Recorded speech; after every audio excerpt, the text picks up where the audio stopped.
नमस्कार दोस्तों, स्वागत है आपका हमारे चैनल पर।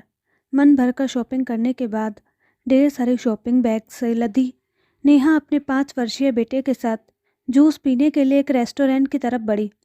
बहुत देर से वह शॉपिंग कर रही थी तो थक भी गई थी और उसे थोड़ी भूख भी लग गई थी। बेटा विवान भी पिछले 3 घंटों से उसके साथ घूम रहा था तो वह भी अब थक गया था। आज नेहा ने अधिकतर शॉपिंग भी अपने लाडले बेटे के लिए ही की थी।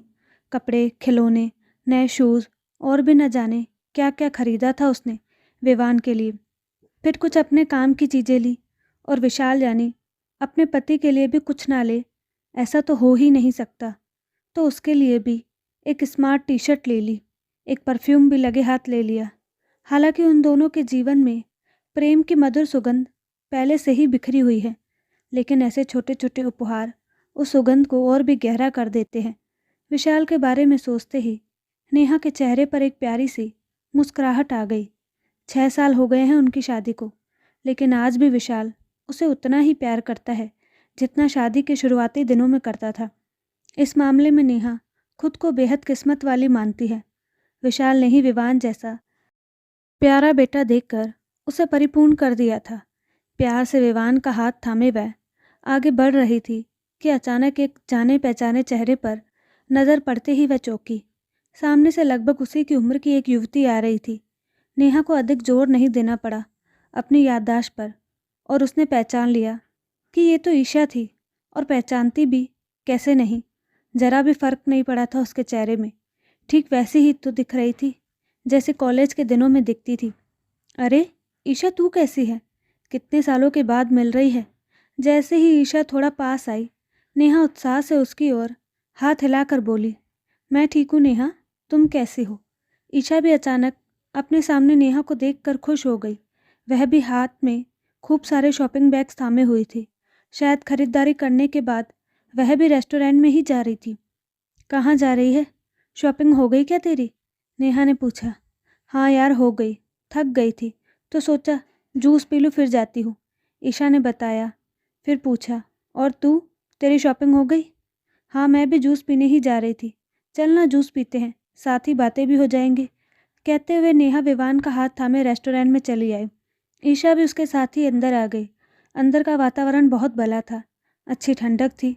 दोनों एक कॉर्नर टेबल पर बैठ गई और अपने शॉपिंग बैग्स दीवार के सहारे टिका दिए। 2-4 टेबलों के ऊपर कुछ युवा जोड़े बैठे हुए अपनी दुनिया में खोए हुए थे। तू वैसी की वैसी ही यार, जैसी 8 बरस पहले थी। उम्र तो तुझे जरा भी छू नहीं पाई है, नेहा ने प्रशंसात्मक स्वर में कहा। थैंक्स। ईशा के कपोलों पर लाली छा गई। और बता, कब आई यहाँ? कहाँ रहती है? नेहा ने उत्सुकता से पूछा। 1.5 साल हो गया है। जिस कंपनी में जॉब करती थी उसने एक ब्रांच यहाँ खोली है, तो मेरा ट्रांसफ़र यहाँ कर दिया गया। तब से यही हूँ, ईशा ने बताया। तू 1.5 साल से यहाँ है और मुझे पता भी नहीं, नेहा ने कहा। सॉरी यार, मेरे फ़ोन में से सारे कॉन्टैक्ट डिलीट हो गए तो किसी से संपर्क ही नहीं रहा। पर अच्छा हुआ आज तू मिल गई, ईशा खुश होते हुए बोली। हाँ यार, मन की बातें तो दोस्तों के साथ ही साझा करने में मज़ा आता है। अच्छा हुआ तू भी यहीं आ गई, तेरा साथ हो जाएगा। नेहा भी खुश थी कि चलो कोई तो पुरानी सहेली मिली जिससे दिल की बातें कर सके। नेहा और ईशा 5 साल तक एक ही कॉलेज में साथ पढ़ी थी। दोनों बहुत पक्की सहेलियां तो नहीं थी, लेकिन अच्छी दोस्त थी। नेहा थोड़ी गंभीर प्रवृत्ति की पारिवारिक लड़की थी, वहीं ईशा तितली से उड़ने वाली खुले स्वभाव की बंधन मुक्त लड़की थी, जो बहुत आज़ाद ख्यालों की थी लेकिन दिल की अच्छी थी। और बता, क्या क्या शॉपिंग की आज? बैग्स तो ढेर सारे दिख रहे हैं, लगता है जमकर जीजाजी की जेब खाली की गई है। ईशा नेहा के ढेर सारे सामान से भरे बैग्स को देखकर हंसते हुए बोली। हाँ, आज तो खूब खरीदारी की है, लेकिन अपने लिए नहीं, विवान और विशाल के लिए। नेहा बता ही रही थी कि इतने में वेटर आ गया। नेहा ने 2 ग्लास मिक्स फ्रूट जूस और विवान के लिए आइसक्रीम ऑर्डर की। विवान को बैग से उसकी मनपसंद कार निकालकर खेलने के लिए दे दी। वह कार से खेलने में मगन हो गया। ओह, तो क्या क्या लिया जीजू के लिए? ईशा शरारत से मुस्कुराई। ज़्यादा कुछ नहीं, बस एक टी शर्ट पसंद आई तो ले ली और विशाल की पसंद का एक परफ्यूम, नेहा ने बताया और साथ ही पूछा, तो अपने बारे में बता ना कुछ। जीजाजी क्या करते हैं? तेरी ही कंपनी में है क्या? बच्चे कहाँ हैं? कितने साल हुए शादी को? अरे बाप रे, इतने सारे सवाल।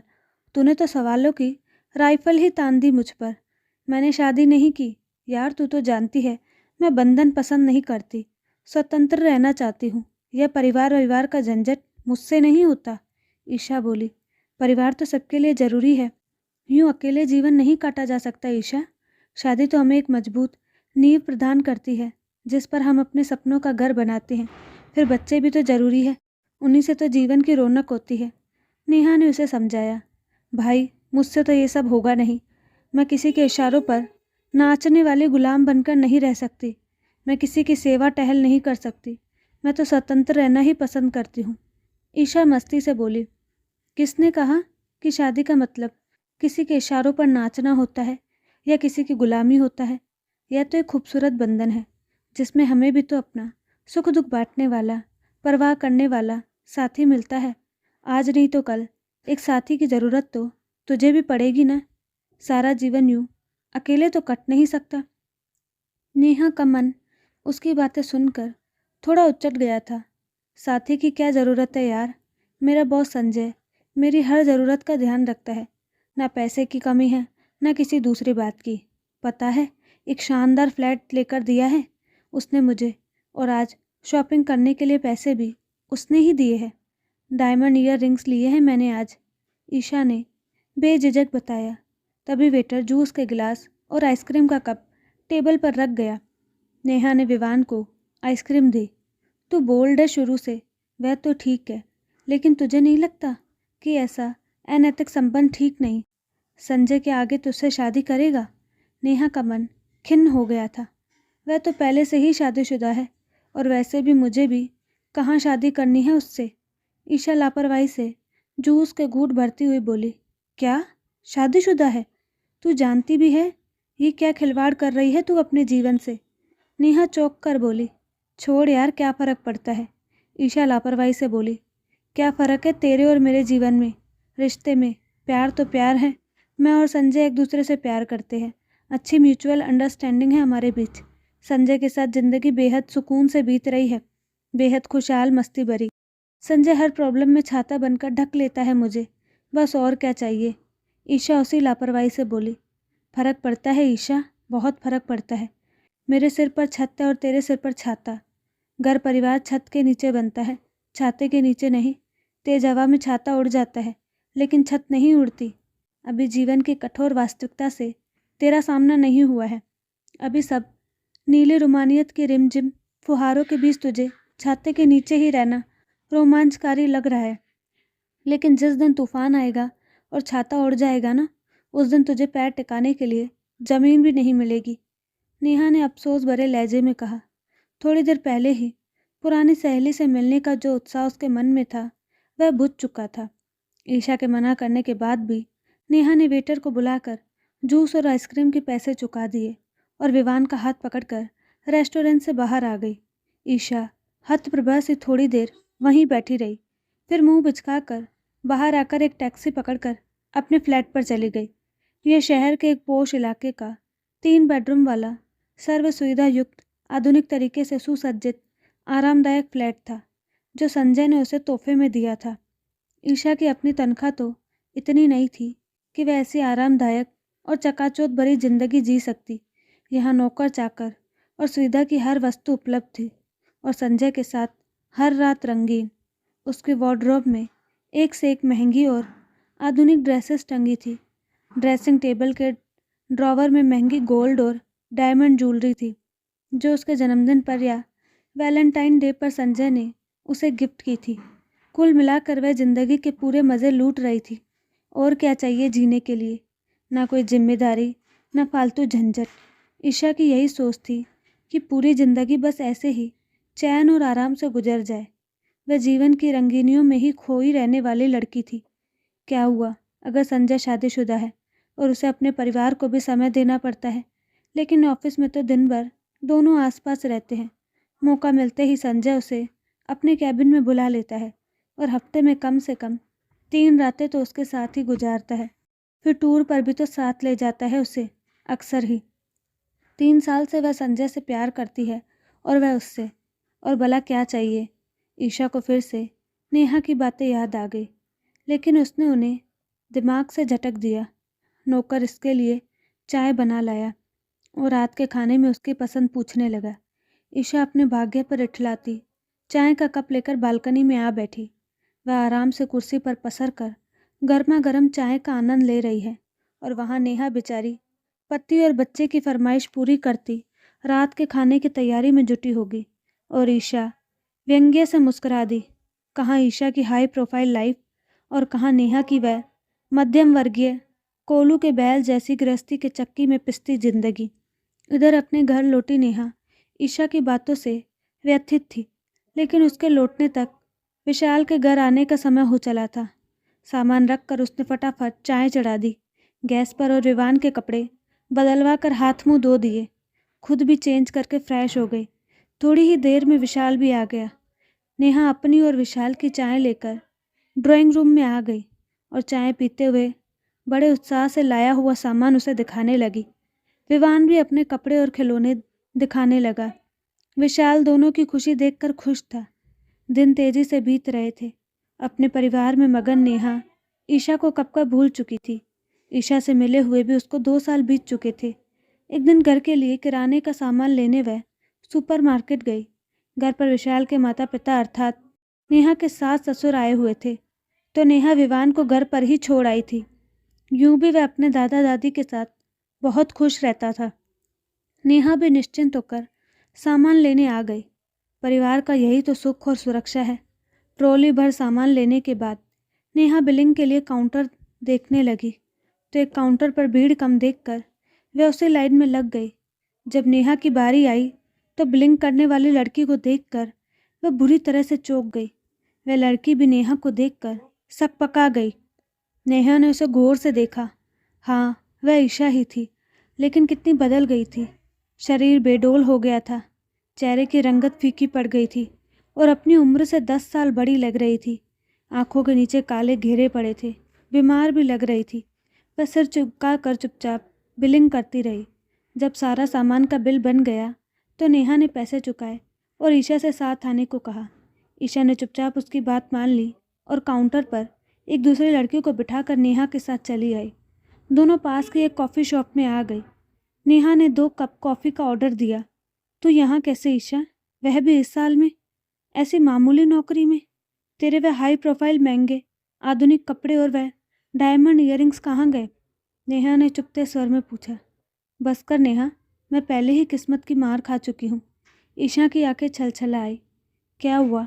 संजय कहाँ है और तेरा ये हाल कैसे हुआ? नेहा ने थोड़ा नरम होते हुए पूछा। संजय अब मेरे साथ नहीं रहता। उसने मुझे छोड़ दिया है, मुझे नौकरी से भी निकाल दिया। मेरे एक्सपीरियंस सर्टिफिकेट में भी मेरे काम में इतनी खामियां लिख दी कि मुझे कहीं अच्छी जगह नौकरी नहीं मिली। आखिर बड़ी मुश्किल से मुझे यहाँ नौकरी मिली। पहली नौकरी मेरी सुंदरता की वजह से संजय ने मुझे दी थी। अब वह बात रही नहीं तो। ईशा की आंखों से आंसू बह निकले। लेकिन ऐसा क्यों? तुम दोनों तो एक दूसरे से प्यार करते थे, अच्छी म्यूचुअल अंडरस्टैंडिंग थी तुम दोनों के बीच। नेहा ने कॉफ़ी का घूंट भरते हुए पूछा। मैं तो यही समझती थी, लेकिन 2 साल पहले बाथरूम में पैर फिसल जाने से मेरे पैर की हड्डी टूट गई और साथ ही गिरने की वजह से मेरा गर्भपात भी हो गया था। मुझे तो पता ही नहीं था कि मैं गर्भवती हो गई हूँ। उसी समय इलाज के दौरान किसी दवाई के रिएक्शन से मेरी यह हालत हो गई। बस तभी संजय का रवैया मेरे प्रति अचानक से बदल गया।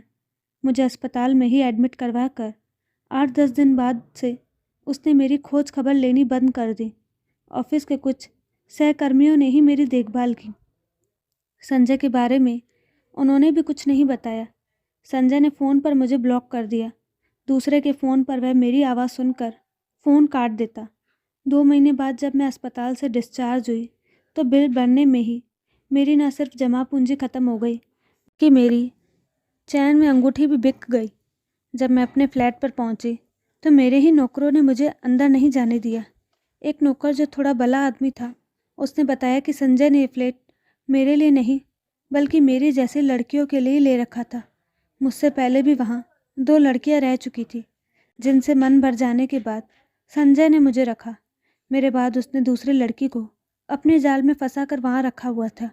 वह नौकर भी उसी के आदमी थे, इसलिए किसी लड़की को कुछ नहीं बताते थे। ईशा ने 2 घुट पानी पिया और आगे बोली, मुझे ना उसने कपड़े लेने दिए ना और कुछ सामान। मेरे पुराने कपड़े वह बैग में भरकर पहले ही अस्पताल पहुंचा चुका था। अब वही कपड़े और इयररिंग्स उसने किसी दूसरी लड़की को दे रखे हैं। तो अब तू रहती कहाँ है? नेहा ने पूछा। एक परिवार के यहाँ ऊपर एक छोटा सा कमरा ले रखा है किराए पर, वहीं रहती हूँ, ईशा ने बताया। अपने घर क्यों नहीं चली जाती वापस? नेहा बोली। किस मुंह से जाऊँ? 3 साल पहले संजय के कारण उनसे रिश्ता तोड़ रखा था, उनकी अपेक्षा की। तू सच कहती थी नेहा, छत और छाते में बहुत फर्क होता है। जरा सा तूफान में संजय नाम का वह छाता तपाक से उड़ गया। यही अगर मेरे सिर पर छत होती तो क्या मेरा पति, मेरा परिवार मुझे अस्पताल में अकेला छोड़कर चला जाता? ईशा की आंखों से आंसू बहने लगे। काश तू ये बात पहले ही समझ गई होती कि घर छत के नीचे बसते हैं, छाते के नीचे नहीं। अब भी कुछ नहीं बिगड़ा। माता पिता अपने बच्चों को माफ़ कर देते हैं, उनसे माफ़ी मांग ले और घर लौट जा, पिछला सब भूल जा। मुझे विश्वास है जल्दी एक छत के नीचे तेरा भी घर बस जाएगा। एक छत तो होगी जरूर तेरे नाम की भी। नेहा ने उसकी हथेली थपथपाते हुए उसे दिलासा दिया। नेहा की बातों ने ईशा के दर्द पर मरहम का काम किया। गरम कॉफ़ी पीते हुए अब वह खुद को काफ़ी हल्का महसूस कर रही थी। छाते के उड़ जाने के दर्द से उभर कर अब उसकी आंखों में एक छत की उम्मीद झिलमिला रही थी। तो दोस्तों, आपको कहानी कैसी लगी? अपनी राय कमेंट बॉक्स में ज़रूर दें और साथ ही हमारे चैनल को लाइक शेयर सब्सक्राइब करना ना भूलें। धन्यवाद।